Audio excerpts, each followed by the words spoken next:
Kembali bersama kami, Saudara. Bakal calon wakil presiden dari Koalisi Indonesia Maju Gibran Rakabuming Raka membantah tudingan memainkan narasi terzalimi jika dipecat dari PDI Perjuangan. Gibran bilang tidak memainkan narasi apapun terkait status keanggotaannya di PDI Perjuangan. Diketahui hingga saat ini Gibran belum mengembalikan kartu tanda anggota PDI Perjuangan meski ia maju sebagai bakal calon wakil presiden untuk Prabowo Subianto.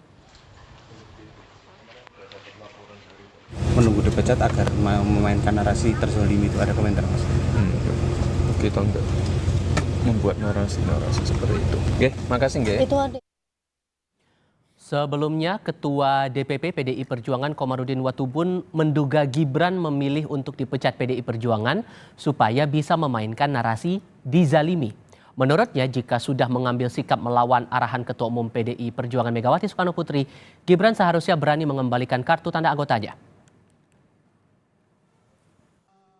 Diulang-ulang di Kompas putar sekarang kan, saya hanya tegak lurus kepada Ibu Ketua Umum Megawati Soekarno Putri. Tapi kenyataannya pergi daftar sama Prabowo, ya berarti kan kita harus berhentikan dari PDI Perjuangan. Itu clear itu. Jadi sebenarnya tidak perlu ada banyak sandiwara lagi. Tidak perlu lagi didramatisir. Kita kan tahu itu. Kalau kita ambil tindakan tegas pecat, nanti dia gunakan lagi itu. Waduh, saya disolimi. Sudah lagu lama itu. Yang ini jangan, bahkan ini pemimpin muda, mereka harus memberi contoh teladan bagi generasi yang akan datang. Ya, harus ada kepastian. Pemimpin itu tidak boleh membuat rakyat menjadi bingung. Ya, tidak. Itu saja. Ya, status keanggotaan Gibran Rakabuming Raka di PDI Perjuangan menjadi polemik. Gibran belum mengembalikan kartu tanda anggotanya, sementara PDI Perjuangan juga belum bersikap tegas. Kini muncul tudingan Gibran memainkan narasi dizalimi jika dipecat PDI Perjuangan. Sebetulnya strategi apa yang dimainkan baik PDI Perjuangan maupun Gibran? Kami diskusikan saat ini bersama dengan Direktur Eksekutif Lingkar Madani, Ray Rangkuti. Bung Ray, apa kabar? Baik sejauh ini. Halo. Terima kasih sudah bergabung bersama kami. Analisis umum dulu, Anda merasa bahwa itu bisa jadi muncul, analisis dari Komarudin Watubun itu bahwa bakal memainkan narasi dizalimi apabila kemudian dipecat Gibran ini dari PDI Perjuangan? Ya, saya kira waktu deklarasi yang dilakukan oleh Golkar, saya di sini juga bersama-sama mengatakan bahwa Gibran tidak akan mengembalikan KTA, saya bilang kan. PDI juga nggak akan memecatnya secepat mungkin gitu. Kenapa gitu? Karena dalam konteks ini PDI lah kita lihat dulu. Mereka setidaknya 2 kali kena imbas akibat menegur Gibran. Ya kan, kan 2 kali Gibran seperti melakukan tindakan yang berbeda dengan partai sebelum ini gitu. Dan 2 kali mereka memanggil Gibran untuk datang ke Jakarta lalu diklarifikasi. Dan diberi teguran, apa efeknya yang dialami oleh PDI? Ya PDI mengalami cibiran di tengah masyarakat gitu. Nah, oleh karena itulah mereka belajar dari 2 kasus itu untuk sekarang tidak buru-buru menyatakan bahwa Gibran diberi sanksi, apalagi sanksinya itu misalnya sampai kepada pemecatan gitu. Nah, meskipun mungkin keputusannya sudah ada, tapi mungkin tidak mereka umumkan sekarang, menunggu waktu.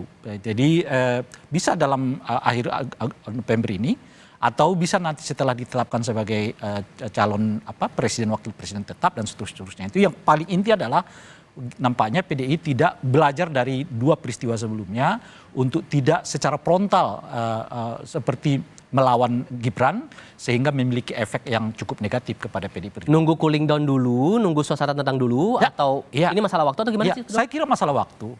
Kalau keputusannya dugaan saya sudah ada, dugaan saya ya.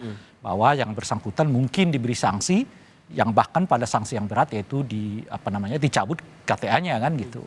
Nah, cuman tidak diumumkan sekarang, nunggu waktu yang tepat untuk disampaikan kepada publik. Sebab kalau disampaikan buru-buru seperti tadi, 2 peristiwa justru menimbulkan efek negatif kepada PDI Perjuangan. Dengan sikap mereka yang seperti sekarang, sekalipun tidak menimbulkan efek elektoral kepada PDI, tapi setidaknya tidak menahan PDI tidak mengalami 2 peristiwa yang sebelumnya, di mana mereka dicibir oleh masyarakat. Gitu. Oke, itu untuk posisi PDIP. Kalau kita kan kita juga lihat tadi ada respons dari Gibran Rakabuming Raka. Anda melihat itu sudah cukup kuat untuk menegaskan posisi dia?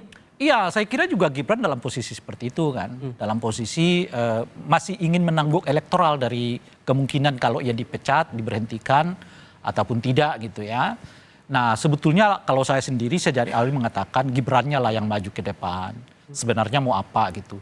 Hingga hari ini tidak ada satupun mungkin di antara kita yang tahu apa alasan Gibran untuk tetap mempertahankan status dirinya sebagai anggota PDI Perjuangan. Karena selama ini dibilang PDI masih nunggu dulu akan ketemu dengan PDI Perjuangan, terus bilang ditanya soal apakah sudah berganti jadi yang kuning, dia juga tidak menegaskan penjelasan yang lebih detail bahwa tidak gitu. Seperti itu saja. Itu cukup menurut Anda?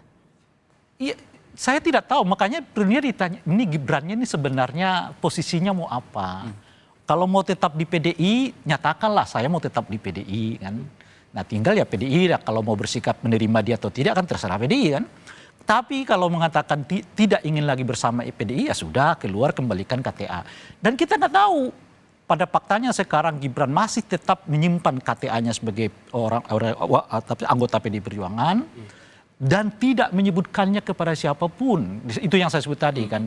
Saya kira tidak ada yang tahu sekarang alasan dia untuk tetap bertahan di PD itu apa. Dengan kondisi yang kayak begini gitu. Tapi cukup masuk akal tidak menurut Anda prediksi dari Komarudin Watubun bahwa kalau kemudian tidak itu akan dimainkan jadi narasinya Gibran? Ya itu yang saya sebut tadi. Kan mereka belajar dari 2 pengalaman yang sebelumnya.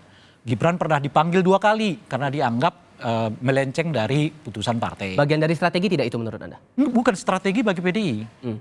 Mereka udah belajar 2 peristiwa itu. Kalau mereka ulangi lagi, punya potensi mereka akan dicibir di tengah situasi yang sangat krusial seperti ini gitu loh. Kalau sebelumnya kan nggak menurunkan elektabilitas. Ya. Kalau sekarang punya potensi mereka menurunkan elektabilitas kalau mereka melakukan tindakan yang sama. Makanya kalau misal saya tanya dalam kondisi kayak begini, sikap PDI ini menguntungkan nggak bagi mereka? Kira-kira gitu ya. Jawaban saya iya. Sekalipun tidak menaikkan elektabilitas sikap mereka ini, tapi setidaknya menahan untuk tidak turun. Justru pertanyaannya kepada Gibran, dengan sikap diamnya seperti sekarang, tidak jelas apakah tetap mau di PDI atau keluar dari PDI atau seperti apa sikapnya itu. Justru dalam bacaan saya menumbuhkan ketidaksimpatian publik terhadap dirinya. Oleh karena itu justru dari dulu saya sarankan kepada Gibran, Anda harus buat keputusan supaya orang melihat bahwa Anda itu sebagai pemimpin ya kan diuji untuk mengambil keputusannya atau tidak, nggak mengambang seperti sekarang.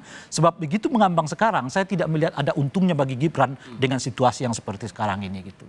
Bakal ada kemungkinan tidak bahwa ini tidak akan sampai klimaks ya, tidak akan sampai pada ujungnya begitu. Kalau kemudian ini bakal berterusan dengan tensi yang seperti ini, datar-datar saja belum ketemulah titik temunya dari peristiwa ini. Kalau ini secara politis ya. Kalau ini terus seperti yang saya sebutkan tadi, ini menguntungkan PDI. Gitu loh. Kenapa gitu? Karena efek kejut dari pemberian pencabutan KTA itu udah hilang. Gitu kan? Seiring dengan orang melihat ini kapan Gibran bisa bersikap tegas gitu loh. Jadi ketika itu ada nuansa masyarakat mempertanyakan ketegasan Gibran, di saat itu PDI memberikan katakanlah mencabut KTA itu, titik temunya adalah PDI justru dapat keuntungan. Gitu. Oleh karena itu mungkin kalau Gibran sebetulnya mau mencari sesuatu yang katakanlah mempunyai nilai elektabilitas macam-macam, saat-saat seperti sekarang dia nyatakan sikapnya keluar atau tidak keluar. Misalnya saya tetap mempertahankan diri sebagai anggota KTA, terserah PDI Perjuangan mau keluarkan saya atau tidak. Jadi nggak mengambang. Atau sebaliknya, karena saya sudah tidak lagi sepaham dengan PDI dan saya punya tujuan tersendiri dalam hidup saya mengatakan keluar dari PDI. Itu justru harus dilakukan oleh Gibran sekarang sebab kalau ya terus ngulur ini, PDI juga ngulur, sebetulnya yang bisa ngambil keuntungannya adalah PDI gitu. Karena akan ada efek secara politis maupun elektabilitas bagi kedua belah pihak soal ini. Terima kasih banyak Bung Ray Rangkuti sudah berbagi perspektif bersama kami kali ini. Dan untuk Anda saudara pasti